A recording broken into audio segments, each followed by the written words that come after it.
अलग तरह की कविता पढ़ने जा रहा हूँ भगवान श्री राम पर कवि बैठे और बोली माँ मैं अपने मेरे पति का वध हो गया, जो सब आया है उसका सर नहीं है, मैं क्या करूं, मैं अंतिम दर्शन कर रहा, अंतिम 2 मिनट आपके बीच में हूं, बस एक चिंतन छोड़ता हूं, मैं अपने पति का सर नहीं है, मैं इसका दर्शन करना चाहती हूँ, क्या करूं। तो मंदोदरी ने कहा कि राम जी के पास चले जाओ, वहां जाके मांग लो, तुम्हारी मनोकामना पूरी हो जाएगी। सुलोचना ने रिकन्फर्म किया, चली जाओ। तो मंदोदरी ने कहा निश्चिंत होकर के चली जाओ, तुम्हारे सम्मान को वहां कोई हानि नहीं होगी, वो राम का दल है रावण का नहीं। और राधे श्याम रामायण जी लिख रहे, वो गई सुलोचना और खड़ी हो गई राम जी के सामने और बोली कि मेघनाथ, उसे लक्ष्मण जी पहले दिख गए तो उसे लगा कि लक्ष्मण जी को तो अहंकार आ गया होगा कि इन्होंने इंद्रजीत को मारा। बाबूजी उसे लगा कि पहले मारने से पहले इसका अहंकार मुझे कम करना चाहिए। दीदी हमारे साथ संघर्षों में कौन लड़ता है। सुलोचना ने कहा कि मेघनाथ लखन का महायुद्ध, अगर आपको लगे कि आपके साथ भी संघर्ष में कोई अदृश्य शक्ति लड़ती है तो जो मेघनाथ के साथ लड़ रहा था, जो लक्ष्मण के साथ लड़ रहा था, वो 2-4 पंक्तियां मैं आपको सुनाता हूं, आप उस प्रणाम कर लेना उस पराशक्ति को। मेघनाथ सुलोचना ने कहा कि मेघनाथ लक्ष्मण जी की तरफ इशारा करके कि मेघनाथ लखन का महायुद्ध तो केवल ऊपरी पर्दा था, वास्तव में तो सतियों का सत उस महासवर में लड़ता था। जो अवधपुरी में बैठी है, जो अवधपुरी में बैठी है, उस तपस्या से रण था मेरा, निज पति को रक्षित रखूंगी, ये महाकठिन प्रण था मेरा। पर पति तो उसके साथी थे जो पर पत्नी हत्याया है, बस इसी एक दुर्बलता ने मुझको यह दिन दिखलाया है। और कारण बताती है, मैं तो इस ओर अकेली थी, उस ओर साथ में सीता है, इसीलिए प्रमिला से यह रण उर्मिला सती में जीता। और पति का फिर राम जी से मांगती है कि पति का कर सर से विधा हुआ आकाश मार्ग से आया है, उसने ही पृथ्वी पर लिखकर पति का पता बताया है, संकेत उसी का पाकर में, संदेश उसी का पाकर में, अपना धन मांग रही तुमसे बोल रही कर फैलाकर में। अब राम जी ने जो उत्तर दिया, मैंने कहा शत्रु कैसा, राम जैसा।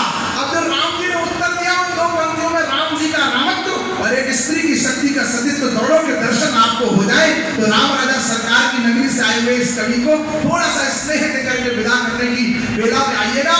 राम जी उत्तर देते हैं कि तुमको कर सकता कौन बना, तुम निश्चर कुल की दारा हो। भाई साहब मोबाइल छोड़ दीजिए। कर सकता कौन बना, तुम निश्चर कुल की दारा हो, लंका के मरुजंगल में सुरसर की पावन धारा हो। सब नखिल ब्रह्मांड नायक राम जी कह रहे हैं, जिनको सारा संसार जिनके चरणों में झुकता है, उनका उत्तर है कि तुमको कर सकता कौन बना, तुम निश्चर कुल की धारा हो, लंका के मरुजंगल में सुरसर की पावन धारा हो। सबका प्रभाव पड़ता ही है, कब किसके रोके रुकता है, तुम इतने ऊंचे पथ पर हो, राघव का मस्तक झुकता है। शत्रुओं के सामने ऐसे झुक जाए वो राम, प्रभु ने आकर संबंधों को एक नयांकन छपन किया। और आपसे जुड़ा लेता हूँ, एक चिंतन यहाँ छोड़ता हूँ, फिर कभी डॉक्टर साहब अवसर देंगे तो शायद पूरी कविता कभी इस मंच पर सुनाने के मैं समय दे पाऊँ कि प्रभु की तुमको, प्रभु ने आकर संबंधों को एक नया अनुबंध दिया, जिस रिश्ते की जो मर्यादा उसको वही प्रबंध दिया। क्या इतना कि रावण को यमलोक में पहुंचाना था। राम जन्म के हेतु तक मिलाकर के इस कविता को यहाँ छोड़ दूंगा। मानस कहती है राम जन्म के हेतु होने का परम विचित्र एक का नाना भांति राम अवतारा, रावण से कोटि पारा, हरि अवतार हेतु जो हुई हम कोई जान न सोई। राम जी की नगरी से हुआ यह बालक राष्ट्र भक्त श्रोताओं के समक्ष अखिल ब्रह्मांड नायक राम जी के जन्म का एक हेतु इंगित करके जाना चाहता है कि क्या इतना कि रावण को यमलोक में पहुंचाना था, या भक्तों को दिया हुआ कोई उनका वचन पुराना था। पर भक्तों की झोली तो वो पल में ही भर सकते थे और सीधे लंका में जाकर रावण वध कर सकते थे। पर भाता है प्रभु को जो, पर भाता है प्रभु को जो, वो करके हमें दिखाना था, क्योंकि राम को थोड़ा सा हमको भी राम बनाना था, तो भी राम को थोड़ा सा। इसीलिए है राम के बेटो, इसीलिए है राम के बेटो, कर्म के पथ को अपनाओ, राम स्वयं है रूप धर्म का, धर्म के पथ को अपनाओ, वरना धर्म के पथ पर चलना इच्छित नहीं है, अनिवार्य है। राग लिए लड़े।